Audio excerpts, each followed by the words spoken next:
নমস্কার বন্ধুরা, বিশ্বরূপ দর্শনে আপনাদের সবাইকে স্বাগত জানাই। ডোনাল্ড ট্রাম্প এবার এমন একটা কথা বলেছেন যা শুধু আমেরিকা নয়, পুরো আন্তর্জাতিক রাজনীতিতে আলোড়ন ফেলেছে। তার বক্তব্য অনুসারে এবার আমেরিকা গাজা স্ট্রিপ নিয়ন্ত্রণ করবে। সেই গাজা স্ট্রিপ যেখানে হামাস ও ইসরায়েলের মধ্যে বছরের পর বছর ধরে রক্তক্ষয়ী সংঘাত চলছে। সম্প্রতি যুদ্ধবিরতির ঘোষণা হলেও নতুন মোড় এসেছে যখন ইসরায়েলের প্রধানমন্ত্রী বেঞ্জামিন নেতানিয়াহু ও ডোনাল্ড ট্রাম্প হোয়াইট হাউসে বৈঠক করেন। সেখানেই ট্রাম্প এক প্রেস কনফারেন্সে ঘোষণা করেন, আমেরিকা গাজা স্ট্রিপ দখল করতে পারে। ট্রাম্পের বক্তব্য ঘিরে এখন উত্তেজনা চরমে। মার্কিন নীতিতে এটা বিরাট পরিবর্তন আনতে পারে। এতদিন আমেরিকা টু স্টেট সলিউশন বা দুই রাষ্ট্রের সমাধানের পক্ষে ছিল, যেখানে ইসরায়েল ও ফিলিস্তিন দুইটি পৃথক দেশ থাকবে। কিন্তু ট্রাম্পের পরিকল্পনা অনুসারে যদি আমেরিকা গাজা দখল করে, তাহলে ফিলিস্তিনের অস্তিত্বই সংকটে পড়বে।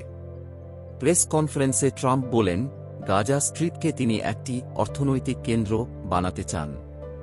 তার পরিকল্পনা অনুযায়ী ফিলিস্তিনি বাসিন্দাদের বিভিন্ন আরব দেশে, যেমন সিরিয়া, জর্ডান, লেবানন, মিশর ও সিনাই উপদ্বীপে পুনর্বাসন করা হবে। ট্রাম্প চান আমেরিকা গাজা স্ট্রিপের নিয়ন্ত্রণ নিক এবং সেখানে আমেরিকার মতো আধুনিক পরিকাঠামো তৈরি করুক। তিনি দাবি করেছেন, গাজার বর্তমান পরিস্থিতি একেবারে বিধ্বস্ত, তাই একে নতুন করে গড়ে তুলতে হবে।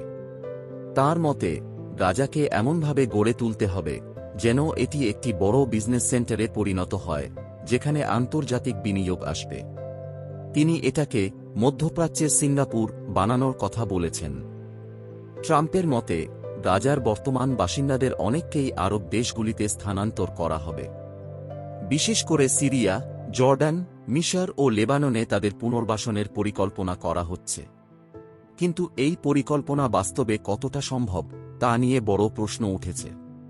ট্রাম্পের এই মন্তব্যের পর একে একে বিভিন্ন নেতারা তাদের মতামত জানাতে থাকেন।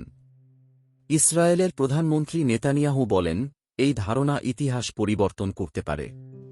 তিনি এই পরিকল্পনাকে সমর্থন করছেন, সেটা তার মন্তব্যে বোঝা যাচ্ছে।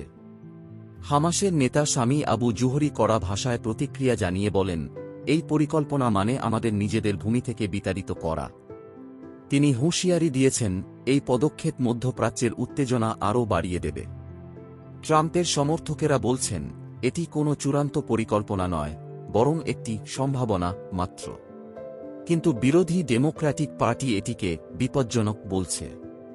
ডোনাল্ড ট্রাম্প অতীতেও কিছু চাঞ্চল্যকর প্রস্তাব দিয়েছিলেন, যার মধ্যে গ্রিনল্যান্ড কেনার প্রস্তাব, পানামা খালের নিয়ন্ত্রণ নেওয়ার ইচ্ছা বা কানাডাকে আমেরিকার 51তম রাজ্য করার ইঙ্গিত ছিল। কিন্তু গাজা স্ট্রিপ দখলের এই প্রস্তাব এখন পর্যন্ত তার সবচেয়ে বিতর্কিত মন্তব্য বলে মনে করা হচ্ছে। বিশ্বের বড় শক্তিগুলি, চীন, রাশিয়া বা ভারত আদৌ এই পরিকল্পনাকে সমর্থন করবে কিনা, বা আন্তর্জাতিক রাজনীতিতে এই প্রস্তাব কতটা প্রভাব ফেলবে, সেটাই এখন দেখার বিষয়।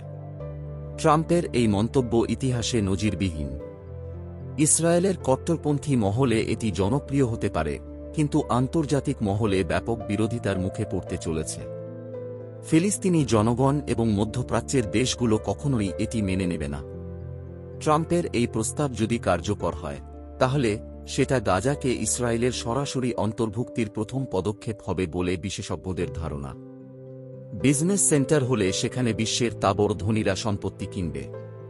আর ঐতিহাসিক কাল থেকে জিউসদের হাতে রয়েছে বিশ্বের সবচেয়ে বেশি সম্পদ। শুধু ফেসবুক থেকে গুগল নয়, জিউসদের হাতে রয়েছে আমেরিকার পুরো বাণিজ্যের রাশ। গাজায় জিউসদের আধিপত্য কায়েম হলে সেটা যে কালক্রমে ইসরায়েলের হাতেই আসবে তা বলার অপেক্ষা রাখে না। গাজা স্ট্রিপ সম্পর্কে ট্রাম্পের এই মন্তব্য নিয়ে আপনার মতামত কমেন্টে জানাতে আজকের ভুলবেন না। পরিবেশনা কেমন লাগলো জানাতে ভুলবেন না। আপনাদের ভালোবাসা আর সমর্থনই আমাদের শক্তি। সাবস্ক্রাইব করুন এবং পাশে থাকা বেল আইকনে ক্লিক করুন, যেন কোনো আপডেট মিস না হয়।